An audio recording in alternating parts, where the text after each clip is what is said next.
Igsuon, usahay ang atong kasing-kasing masakitan tungod sa batasan o gisulti or pagkulang sa ubang tao.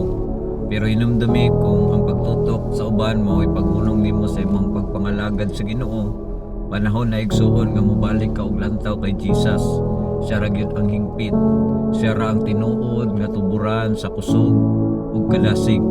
Ayaw tuguti nga ang sayop sa tao mo ay makapahulong sa imong pagpangalagad sa Ginoo. Ang imong pagpangalagad dili para sa ila, para kang Jesus nga wala gyud mobiya kanimo ug nagigugma kaayo kanimo. Malika siya, tanawa sa pag-usab ug makakaplag ka og tinuod nga kalinaw, kadasig ug bag-ong paglaom. Igsuon padayon lang kay ningon pa sa Hebrews 12 verse 2, fix your eyes on Jesus, the pioneer and the perfecter of faith. Usa igsuon, ayaw kaguol, ayaw tutok sa tao, tutok ra gyud sa Ginoo, kaysa ra gyud ang nagigugma kanato nga walay katapusan. Dalaygon